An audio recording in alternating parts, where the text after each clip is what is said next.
ಜೈ ಶ್ರೀಮನ್ನಾರಾಯಣ.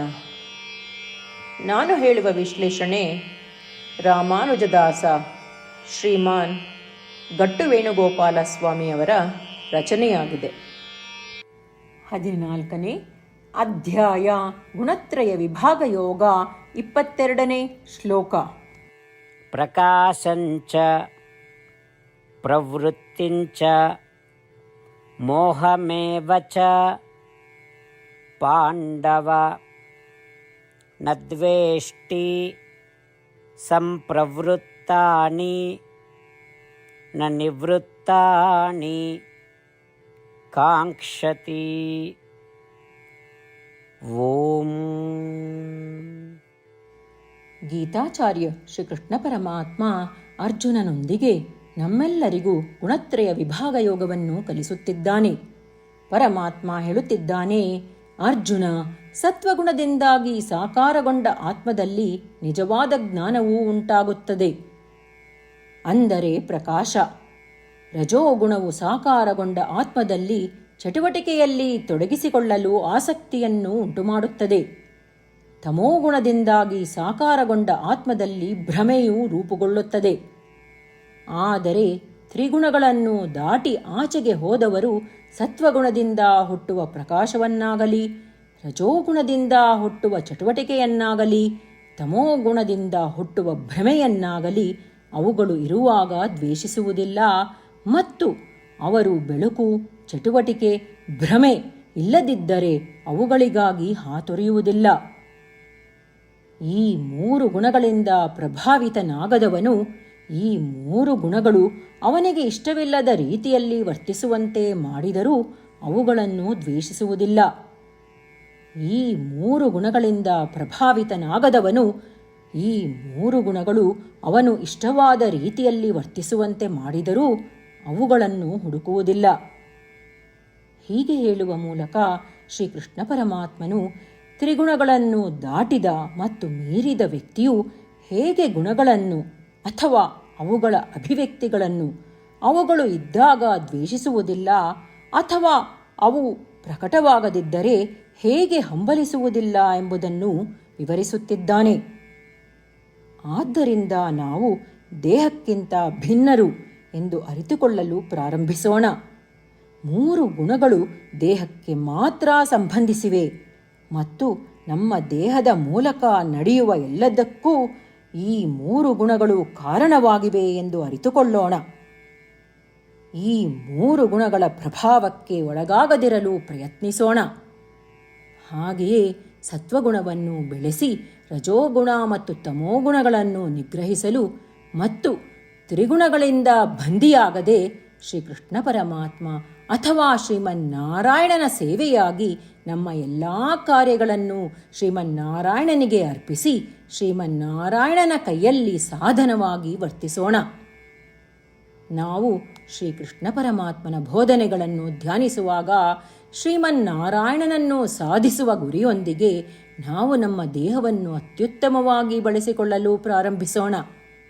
ನಾವೆಲ್ಲರೂ ಸಂಪೂರ್ಣವಾಗಿ ಶ್ರೀಮನ್ನಾರಾಯಣನಿಗೆ ಶರಣಾಗೋಣ ಮತ್ತು ಶ್ರೀಕೃಷ್ಣ ಪರಮಾತ್ಮನ ಮಾತುಗಳನ್ನು ಶ್ಲೋಕದ ರೂಪದಲ್ಲಿ ಹಾಗೆಯೇ ಪುನರಾವರ್ತಿಸೋಣ. ಪ್ರಕಾಶಂಚ ಪ್ರವೃತ್ತಿಂಚ ಮೋಹಮೇವ ಚ ಪಾಂಡವ ನ ದ್ವೇಷ್ಟಿ ಸಂಪ್ರವೃತ್ತಾನಿ ನ ನಿವೃತ್ತಾನಿ ಕಾಂಕ್ಷತಿ. ಗೀತೆಯ ಸತ್ವ ಮತ್ತು 8 ಭಾಷೆಗಳು.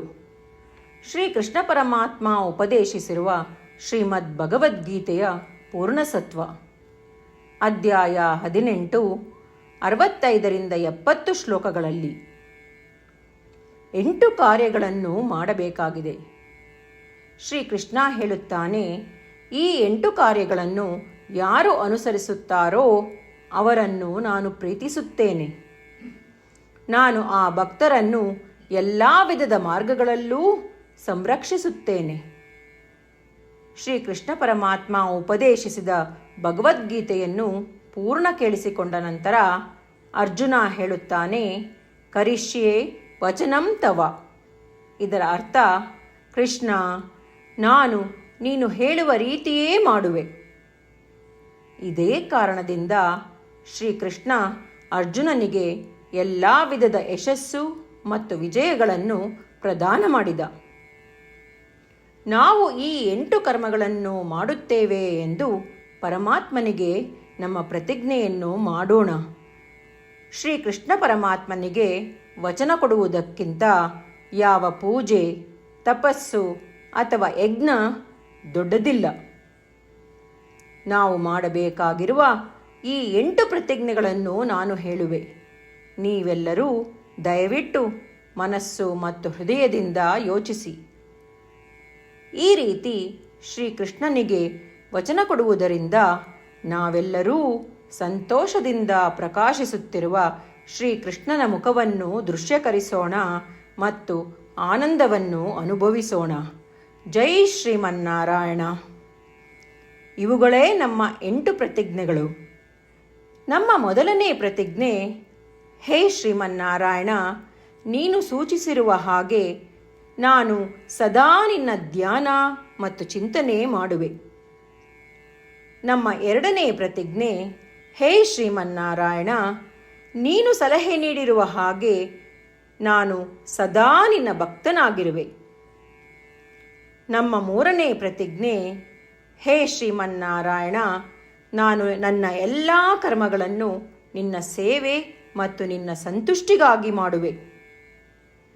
ನಮ್ಮ ನಾಲ್ಕನೇ ಪ್ರತಿಜ್ಞೆ, ಹೇ ಶ್ರೀಮನ್ನಾರಾಯಣ, ಅನುಸರಿಸಲು ನೀನು ಹೇಳಿರುವ ಹಾಗೆ ನಾನು ನಿನಗೆ ಸೇರಿದವನೆಂದು ಶ್ರೇಷ್ಠ ನಂಬಿಕೆ ಇದೆ ಮತ್ತು ನಾನು ಸದಾ 2 ಕೈಗಳನ್ನು ಜೋಡಿಸಿ ನಿನಗೆ ನಮಸ್ಕಾರ ಮಾಡುತ್ತೇನೆ ಮತ್ತು ನಿನ್ನನ್ನು ಪೂಜಿಸುತ್ತೇನೆ.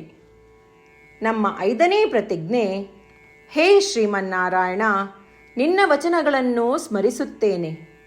ಮಾಮೇಕಂ ಶರಣಂ ವ್ರಜ, 18ನೇ ಅಧ್ಯಾಯ 66ನೇ ಶ್ಲೋಕ. ನೀನು ಹೇಳಿರುವೆ, ನಿನಗೊಬ್ಬನಿಗೇ ಶರಣಾಗಬೇಕು. ಶ್ರೀಮನ್ನಾರಾಯಣ, ನಿನಗೊಬ್ಬನಿಗೇ ಶರಣಾಗುವೆ. ನಮ್ಮ 6ನೇ ಪ್ರತಿಜ್ಞೆ, ಹೇ ಶ್ರೀಮನ್ನಾರಾಯಣ, ನಿನ್ನ ವಚನಗಳನ್ನು ಸ್ಮರಿಸುತ್ತೇನೆ.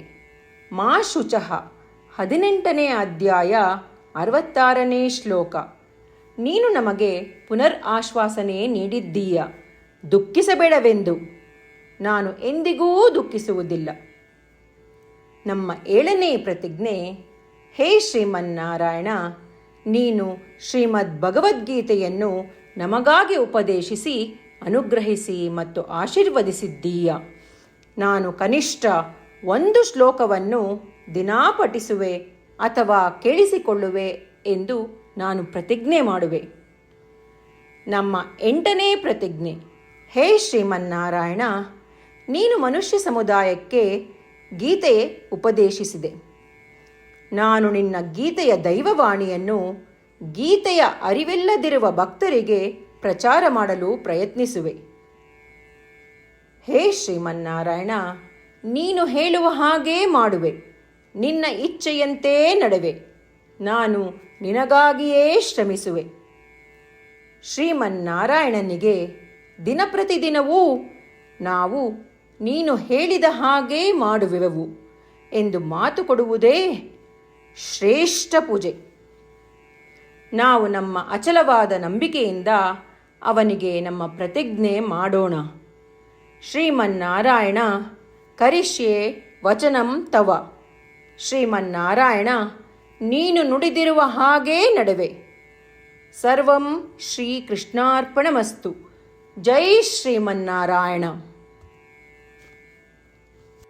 ಪ್ರಕಾಶಂಚ ಪ್ರವೃತ್ತಿಂಚ ಮೋಹಮೇವ ಚ ಪಾಂಡವ ನ ದ್ವೇಷ್ಟಿ ಸಂಪ್ರವೃತ್ತಾನಿ ನ ನಿವೃತ್ತಾನಿ ಕಾಂಕ್ಷತಿ. ಓಂ.